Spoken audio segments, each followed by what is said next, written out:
We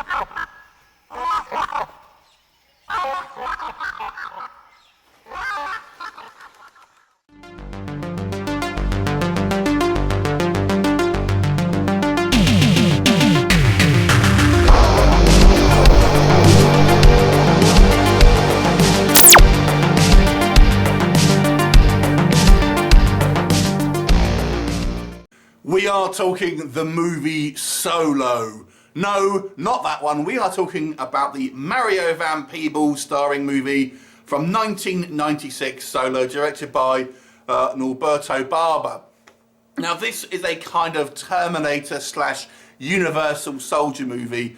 On the subject of Soldier, this movie is very similar in kind of plot to the 1998 movie called Soldier that starred Kurt Russell. It's almost pretty much the same plot here.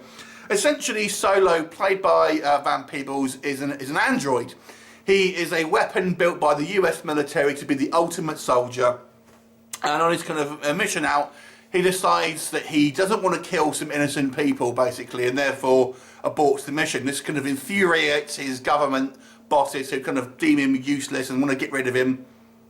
And ultimately, he ends up in the kind of the jungle, helping this kind of band of local, local villagers kind of defend their village against the government and these kind of like these bandit types that are out there as well, and thus discovering his humanity. So if you've ever seen Soldier, you'll kind of know him. It's pretty much the same thing, and he obviously has to fight an update version of himself later on. So what do we think of this movie? It's actually quite a fun movie, but it's super cheesy. This movie is super cheesy. Let's talk about the positives first of all. There are some pretty decent action set pieces in this movie. There's quite a nice kind of helicopter chasing at the beginning of the film. That was quite good. There's lots of explosions. I actually quite like the kind of the shooting locations. I thought they were all pretty good. And there's some fairly good kind of fight choreography as well. I mean, Van Peebles these days tends to be more of a behind the camera type guy, but it reminds you he did have the kind of the chops to be a kind of maybe an action star. Although he never kind of really exploded in that way, maybe as some people did, but nonetheless, he's pretty good. And I quite like his choices of making this character quite kind of jerky in his kind of movement, so it kind of comes across as a little robotic, and he pretty much stays pretty stoic throughout the whole time, but still having kind of touches of kind of like humility and characteristics and stuff like that as well. So that was all pretty good. But what didn't work? Like I said, this movie is super cheesy, and the biggest criticism I would say here is its characters are so broad. There's such broad stereotypes, and when we have obviously the evil kind of government types who just have one thing on their mind, and they just seem so like cartoon characters. There's no depth with it at all. We do have a couple of actually quite famous people. We've got William Sadler, who kind of plays like our main physical bad guy, this kind of colonel.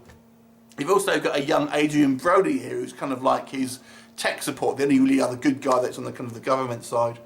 But the actual kind of all the other characters, they're all very massive stereotypes and kind of hugely unrealistic characters. And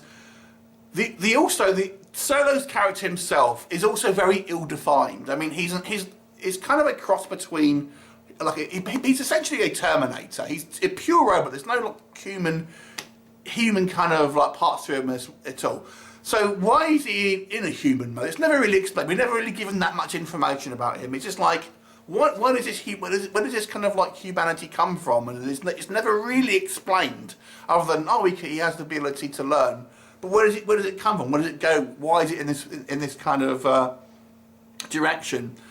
So he comes across as more like RoboCop in a way, but RoboCop had that conceit where he had a human brain still, so you can kind of see where it comes from. This doesn't, so the concept is a little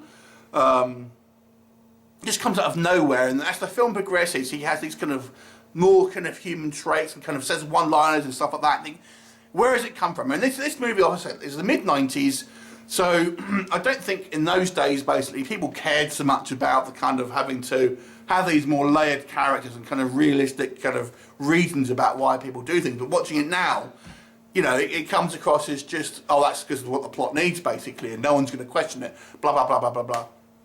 So you know, it really does come across as a cartoon. This feels like a cartoon. As its contemporaries go, I don't think there's anything that really stands this movie out other than anything else. If you're watching this compared to things like Soldier, like like Universal Soldier and Terminator, RoboCop, there's no real thing here that makes it better than any of those movies at all. So it does seem somewhat derivative of those type of films. Nothing really special about it. It's not a bad action film. I do feel it's actually quite competently made. It comes across as, you know, the filmmaker's pretty competent, and like I said, the actual technical side of stuff I actually kind of liked. I kind of like the stunts, the choreography, the set piece. I think they're all quite well done, but there's nothing really that blows your socks off.